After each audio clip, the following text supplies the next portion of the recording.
Olá, tudo bem, doutor Murilo? Bem, Você consegue escutar a gente? digo, A gente não, eu, né? Muito bom. Doutor Murilo, posso te chamar de Murilo ou precisa chamar de doutor porque é doutor de verdade? não, fica tranquila, se não importa nada. Tá, então tá bom. Mas olha só, não sei se você já estava aqui na hora que eu fiz a sua introdução, mas eu vou deixar você se auto-apresentar de qualquer forma, tá bom?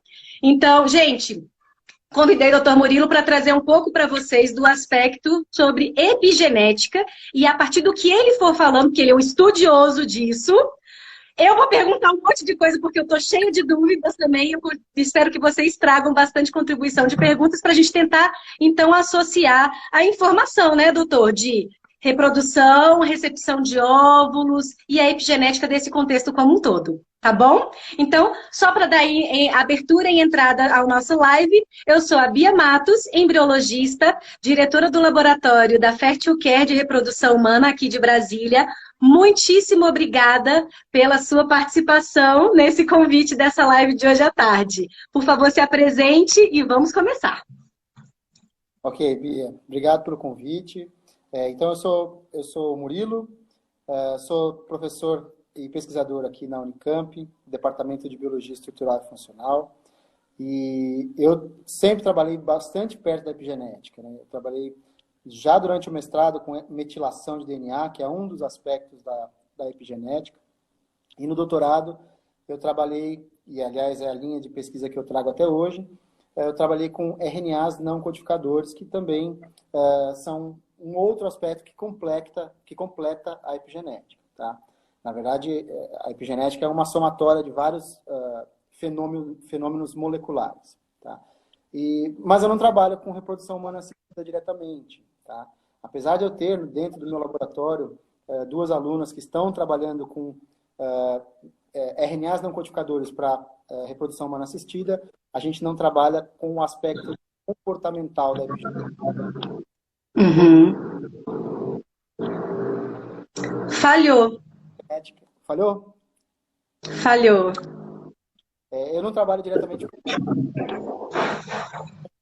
o enfoque é câncer. Tá? Então, vamos ver se eu consigo responder o que vocês precisarem, aí, o que vocês quiserem. Tá, então eu já vou começar com uma primeira perguntinha. Explica pra gente de forma bem simples.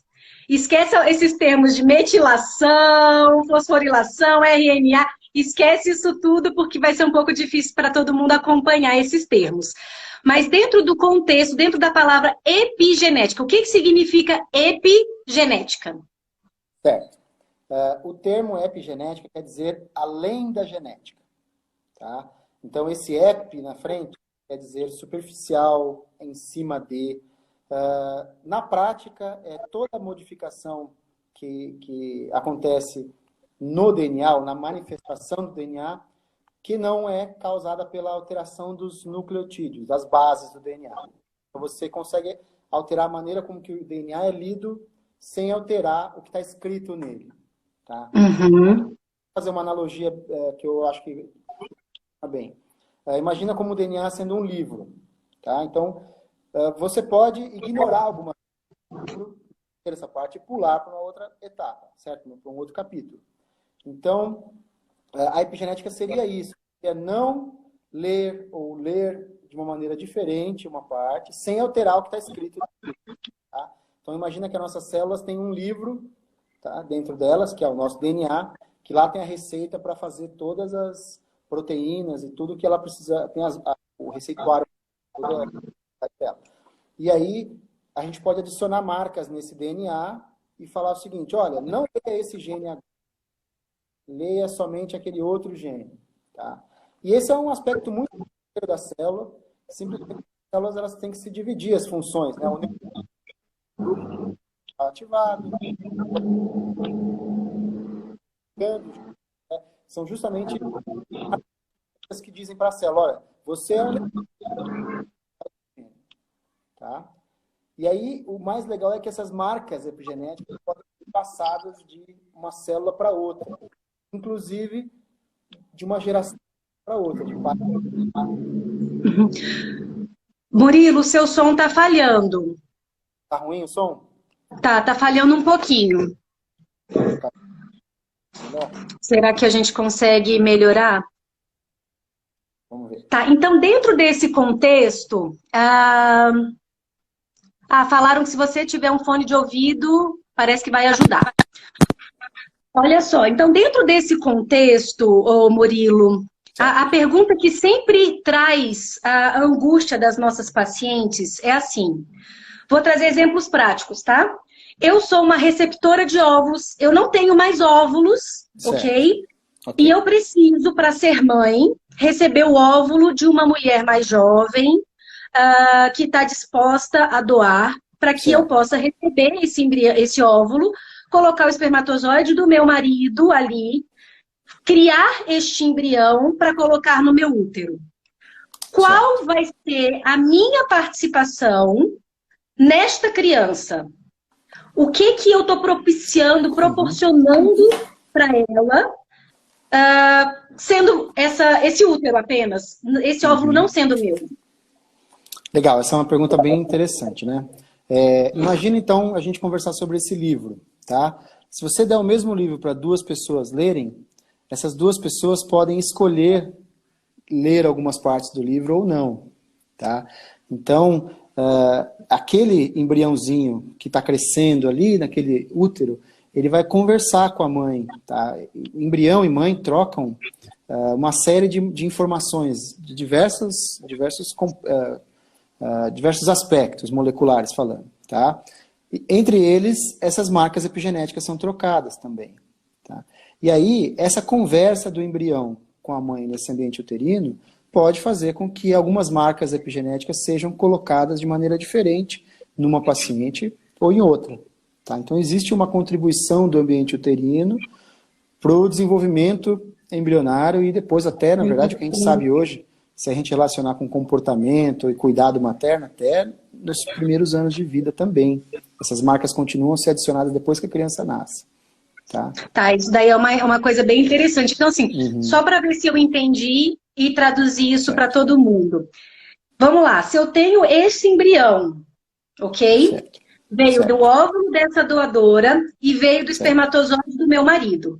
Se este óvulo for colocado no meu útero, desculpa, se este embrião for colocado no meu útero, vai nascer uma criança que seria, em teoria, também diferente se este mesmo embrião fosse colocado no útero de uma outra mulher.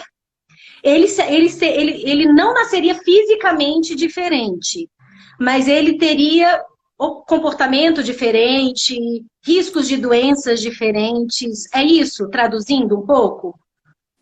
Tudo isso é muito complexo, tá, para a gente avaliar se o ambiente uterino consegue alterar tão drasticamente essas características, tá? Mas o que a gente sabe hoje é que tem alguns traços de personalidades que o ambiente uterino até o ambiente em que a mãe está situada em casa, né, em termos nutricionais, em termos de estresse, em termos ocupacionais mesmo, de exposição a diversos fatores, tudo isso vai contribuir para aquela criança ter um traço de personalidade, tá? Que pode ser, por exemplo, uma criança mais calma ou mais agitada, tá? E até em determinado contexto, né, se essa criança acabar não tendo essas marcas epigenéticas adicionadas, ela pode se tornar uma criança que vai aprender menos no futuro, e por aí vai, tá? Então, o ambiente uterino, essa conversa que o embrião tem com a mãe ali, vai contribuir positivamente para formar esse embrião, tá? Então, Joia. com certeza, mesmo sendo vamos supor que fosse até um embrião doado, não só o óvulo, mas o embrião doado, com certeza o útero tem uma participação ativa nessas marcas epigenéticas ali. Tá? Joia. Aí veio uma pergunta, assim, a gente sabe que toda essa questão de comportamento, personalidade e tudo mais está muito relacionado não só com a genética, mas como o contexto do ambiente, que é a epigenética. Mas esse embrião que a gente está colocando aqui em questão, fisicamente, ele teria alguma coisa minha que seria a receptora física? Olha, eu não tenho conhecimento disso em humanos, tá?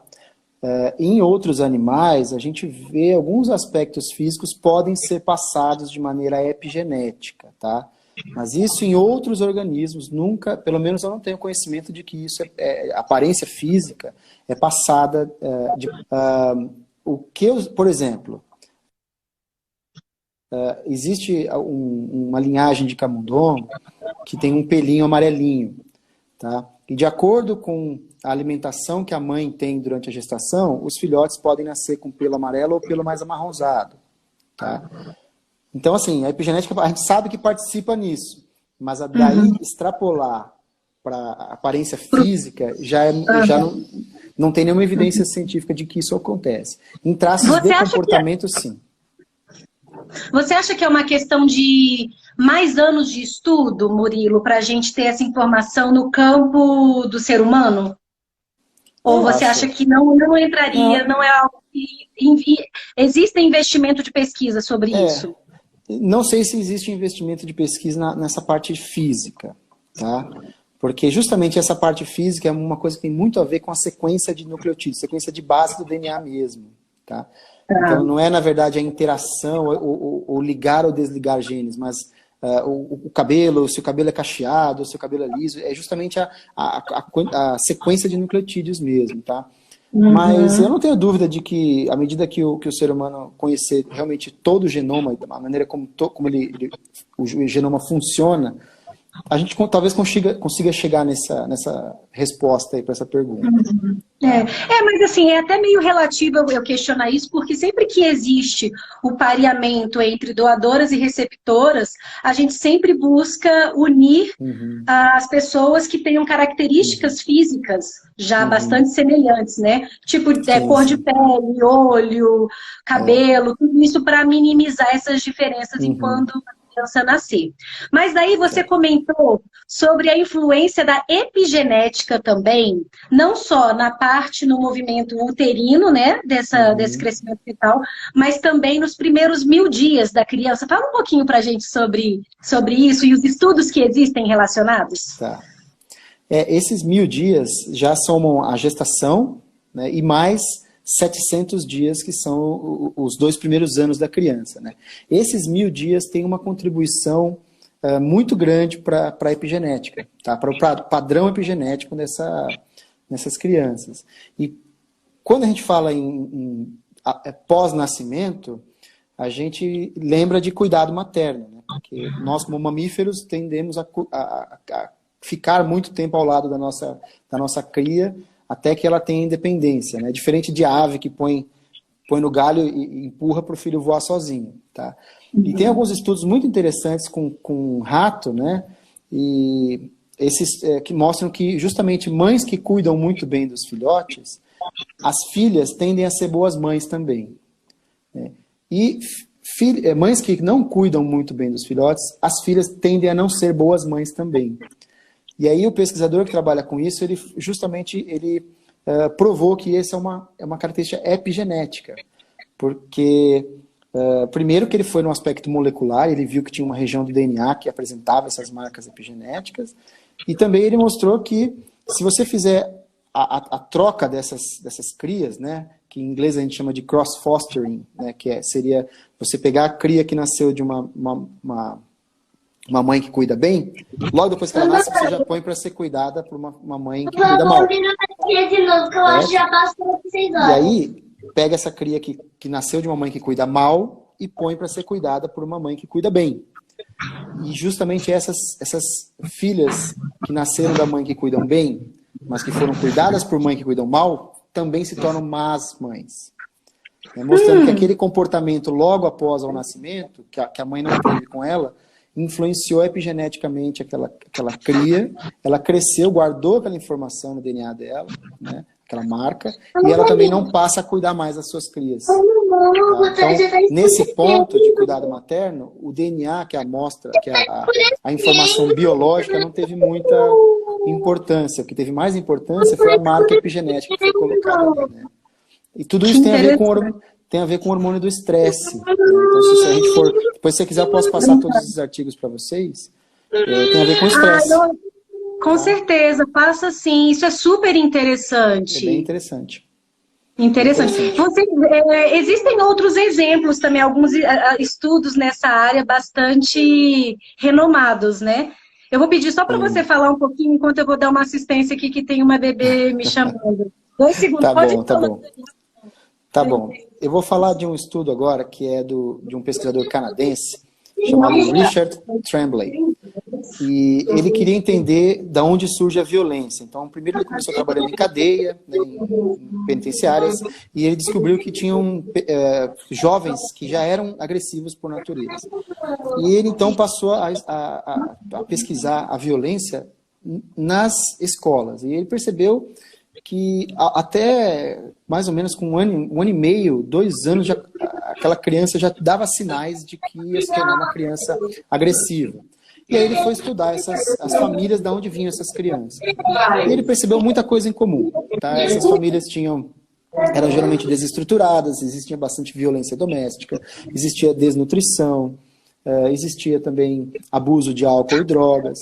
E ele fez uma intervenção muito forte nessas famílias, e ele percebeu que a intervenção tinha que ser feita na gestação. Então, os próximos filhos dessas famílias, ele intervinha com assistente social, com nutricionista, com policiais quando era necessário, e acompanhou essas crianças que nasciam dessa intervenção por mais de 30 anos. Tá? E aí, depois de 30 anos, ele percebia que essas crianças já não estavam tão agressivas assim. Essas crianças já que passaram, cujas mães sofreram essa intervenção, né, e tiveram uma gestação mais calma, com mais atenção à nutrição, a toda a parte de violência doméstica e tal. Essas crianças nasceram e tiveram um desempenho muito melhor na escola, tá? Inclusive tiveram um índice de criminalidade muito mais baixo, terminaram inclusive a escola, né? A escola e fizeram faculdade, e algumas até tiveram desempenho superior a crianças que tinham famílias estruturadas. Então, mostrando que, na verdade, o problema não era... o problema era naquela gestação, todo o ambiente que aquela gestação proporcionou para aquele desenvolvimento embrionário fez mais diferença no decorrer da criança do que a própria criação que a criança teve depois, né? E que o próprio DNA da criança teve depois, porque os irmãos mais novos, onde sofreram a intervenção, apresentaram um resultado melhor, né? E o que isso tem a ver com a epigenética? Foi muito legal a maneira com que ele descobriu que isso era epigenético, porque um dia ele foi para Nova York e assistiu uma palestra de um pesquisador que trabalhava com chimpanzés e que fazia as mesmas coisas. Ele separava filhotes de chimpanzé. Hoje não pode mais fazer isso, tá? Mas antigamente eles separavam das mães uns chimpanzés machos muito novinhos, e eles percebiam que eles viravam vândalos, né? Eles se juntavam em grupos, depredavam as coisas, que nem o humano faz, né? Nós somos primatas também, né? E aí ele foi conversar com esse pesquisador, e o pesquisador falou que, olha, isso acontece porque tem um índice de metilação do DNA, ou seja, de marcas epigenéticas no cérebro desses chimpanzés, que é alterado quando você tira o cuidado materno, né? E aí o Richard Tremblay teve essa sacada e voltou, bom, eu não posso testar as crianças, não posso tirar a biópsia do cérebro deles para testar essas crianças, mas eu posso tirar sangue, né? E ele começou a coletar sangue dessas crianças e desses adultos já, porque são 30 anos de acompanhamento, né? E ele percebeu que o padrão de metilação, também em células do sangue, também estava diferente das crianças agressivas, tá? Então todo aquele cuidado, todo aquele cuidado durante a gestação proporcionou uma alteração de marcas epigenéticas no DNA ali, que fez com que essas crianças tivessem melhores índices na escola, então tivessem esse resultado final mais interessante. Tá? Então, só para a gente ter uma ideia de como os aspectos externos interagem com o nosso DNA, né? Então, não é só o que está escrito no livro do DNA. O DNA, obviamente, é um livro de receitas, tá?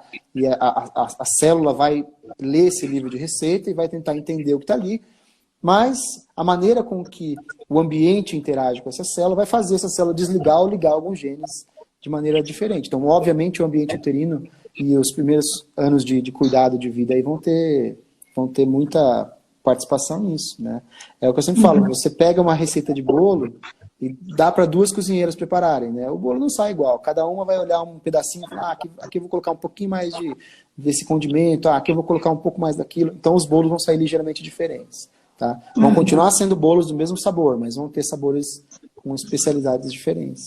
Uhum. Esses assuntos, essas pesquisas foram super interessantes, né, Murilo? Aí eu te pergunto o seguinte, do seu ponto de vista, você acha que o processo de recepção de óvulos é algo seguro, uma vez que exista uma triagem das doadoras no campo, assim, de doenças genéticas mesmo, de uma linhagem monogênica, por exemplo?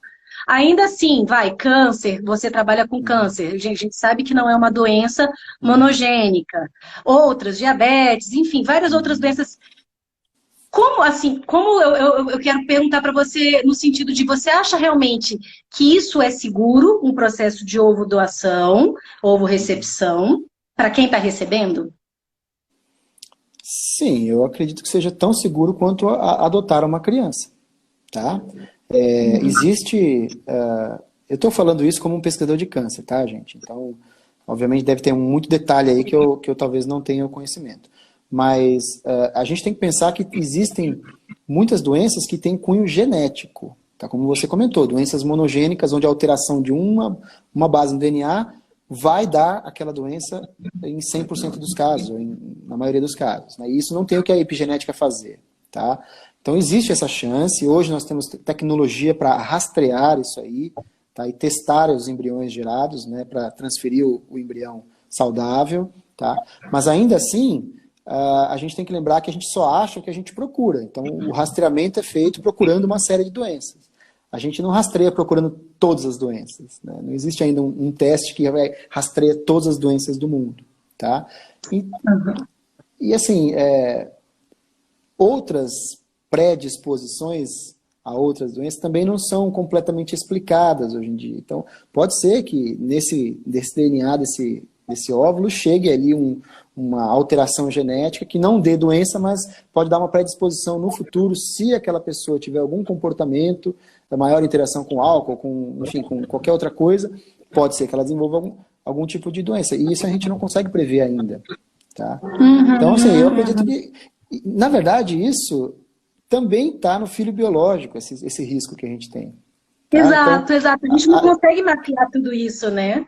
A gente tem que lembrar, uma vez um pesquisador fez uma conta, de que só para você fabricar um gameta, então, para a mulher fabricar um óvulo e para o homem fabricar um espermatozoide, ele erra muitas vezes no processo de copiar o DNA para fazer esses gametas. Tá? Então, cada zigoto, ou seja, cada embriãozinho fertilizado ali, cada fertilização de espermatozoide mais óvulo, traz, além de todas as alterações que vieram dos pais, ele traz em cerca de 130 novas mutações, que só ele tem, que foram simplesmente resultantes do processo de fabricação do gameta. Tá? Então, todo mundo é uma loteria, todo mundo carrega essas alterações, todos nós temos. Pode ser que nós venhamos a conhecer agora, pode ser que venhamos a conhecer mais para frente. Tá? Então, eu costumo pensar que o risco é o mesmo. Tá? É o mesmo. Na verdade, você só não tem a sua contribuição genética, tá? Mas tem uma contribuição de outra pessoa que está vindo, que pode ser melhor ou pior que a sua, não vamos ter como saber. Tá? E é tão interessante a gente ter essa clareza da dificuldade que é para a gente gerar óvulos normais, cromossomicamente, inclusive, né? Não estou nem falando a nível gênico, assim como o espermatozoide, a gente vê isso na prática, né? Uma vez que a gente faz biópsia, que é o meu dia a dia, de fazer biópsia, e de repente você fala, poxa, por que tem tantos embriões com alteração? É a origem da dificuldade de se ter óvulos e espermatozoides bons nesse processo como um todo, né? É bem isso que você falou mesmo, somos guerreiros. Com certeza, com certeza. Eu não trabalho na área diretamente da reprodução humana, mas eu imagino que quanto mais a gente procurar, mais a gente vai achar, né? Desses erros, essas alterações genéticas ou cromossômicas, quanto mais a gente procurar, mais a gente vai achar. O que a gente tem que saber agora é o seguinte, quão relevantes são essas alterações para o desenvolvimento embrionário, para gerar uma uma gestação a termo que a gente fala, né? Exatamente, exatamente. Nossa, foi muito bom, Murilo. Eu acho que esclareceu muito das dúvidas que as pessoas estavam querendo saber sobre epigenética e a recepção de óvulos, porque realmente decidir por ter que receber um óvulo para poder ser mãe não é um processo fácil, não é um processo simples. Eu tenho visto na prática que essa mãe, geralmente, ela demora uns 2 anos entre o momento que ela recebe a informação médica de que não dá para seguir com os óvulos dela e até o momento de, ok, esqueço tudo e vou receber, estou disposta a receber óvulos de alguém. São 2 anos, no mínimo, esse processo pessoal de aceitação, né? E ter essa informação de que existe essa participação tão importante do útero dela, esses primeiros 1000 dias, né, como você colocou, desde o útero até os 2 primeiros anos, é aquilo, quanto mais você lamber sua cria, depois que nascer, melhor será essa criança, né? E eu tenho certeza que essa criança vai ser muito lambida. Muito. Essa vai. E lá, e é o que você falou, isso se propaga, porque depois ela também será uma boa mãe. Exato. Esse estudo dos ratinhos, ele é genial, de você poder fazer essa troca e verificar o quão importante o ambiente traz para a formação das características e tudo mais, né, do indivíduo, da personalidade e tudo mais. Não das características físicas. Tem sempre que lembrar que nós não estamos falando hoje de características físicas, né? As características físicas que são agregadas no processo de recepção de óvulos é muito mais pela escolha da doadora, conforme as características físicas da doadora. Né? Isso tem que estar bem porque claro. Porque é genético, né? Aí é genético, né? Não é epigenético, né? Exatamente. Mas foi muito bom, gente. Eu vou agradecer demais, não vou mais tomar o seu tempo. E queria de novo reforçar, nós conversamos, gente, com o doutor Murilo Vieira Geraldo. Ele é realmente doutor lá da Unicamp. Eu vou falar isso, doutor Murilo.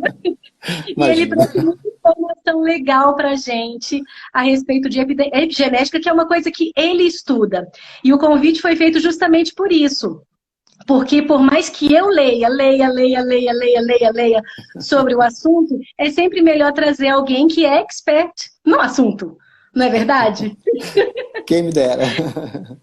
Não, é assim. Agradeço demais a sua participação aqui. E agora eu vou tocar um pouquinho falando sobre fragmentação de DNA com o pessoal, que eles tinham me perguntado também. Tá bom? Tá bom.